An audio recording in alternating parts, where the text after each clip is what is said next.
चलिए, पॉलिटिक्स का chapter number 4 का क्वेश्चन नंबर 1 है हमारा कि लोकतंत्र से आप क्या समझते हैं। क्या है वो क्वेश्चन? लोकतंत्र से आप क्या समझते हैं। देखिए, लोकतंत्र वह शासन प्रणाली है जिसमें देश की सत्ता जनता के हाथ में होती है। किसमें होती है? जनता के हाथ में होती है और जनता अपना प्रतिनिधि चुनाव के माध्यम से चुनती है।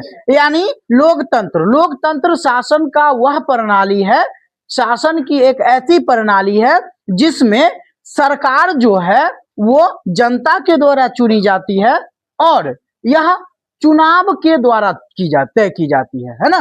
इसमें क्या होता है कि जैसे एक समय निश्चित समय अवधि पर क्या होता है कि 5 इयर्स टेन्योर में क्या होता है कि एक चुनाव रखा जाता है ना, उसमें चुनाव होती है और चुनाव प्रक्रिया में क्या होता है कि सारे मतदाता भाग लेते हैं और उनमें अपने इच्छा अनुसार क्या करते हैं, अपने ही प्रतिनिधि को चुनाव के माध्यम से क्या कर लेते हैं, चुन लेते हैं और उनसे जो बहुमत प्राप्त होती है और जिनका सरकार होती है वही क्या हुआ, उसी वो सरकार जो हुआ वो जनता का सरकार हो गया है ना। तो वही चीज कहा जा रहा है कि लोकतंत्र क्या है, तो लोकतंत्र वह शासन प्रणाली है जिसमें देश की सत्ता जो है वो जनता के हाथ में होती है और जनता अपना प्रतिनिधि चुनाव के माध्यम से चुनती है। ठीक है, हमारा अगला क्वेश्चन जो है वो क्या है बुआ, गुप्त मतदान क्या है। देखिए, ये भी क्वेश्चन इंपोर्टेंट है। ठीक है, एग्जाम के दृष्टिकोण से ये भी क्वेश्चन इंपोर्टेंट है। गुप्त मतदान क्या है?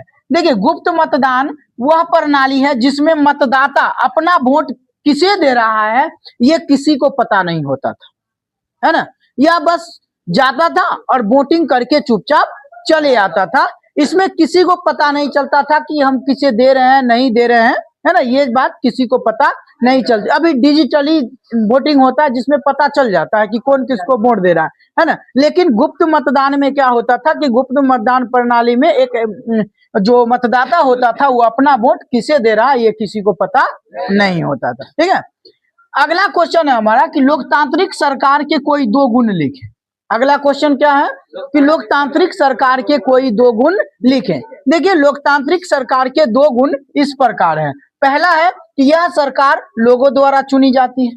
यह सरकार किसके द्वारा चुनी जाती है? लोगों के द्वारा चुनी जाती है और इसमें जिस दल का बहुमत प्राप्त होता है वो सरकार की स्थापना करता है, मतलब उसकी सरकार हो जाती है ना। मान लीजिए वोटिंग हो रहा है और वोटिंग में जो जनता है वो क्या हुआ, वोटिंग किया, मतदान किया और मतदान में जिस भी राजनीतिक दल का जो ज्यादा वोट होगा अर्थात जो बहुमत प्राप्त करेगा उसकी क्या हो जाएगी, सरकार हो जाएगी। दूसरा गुण क्या है कि यह सरकार जनता की होती है और यह जनता के कल्याण के लिए कार्य करती है। यह जो सरकार होती है लोकतांत्रिक सरकार ये किसका होता है? जनता का होता है, क्योंकि उसी के द्वारा चुना जाता है ना। और यह जो है लोकतांत्रिक सरकार ये जनता के कल्याण के लिए कार्य करता है। ठीक है, कोई दिक्कत? चलिए।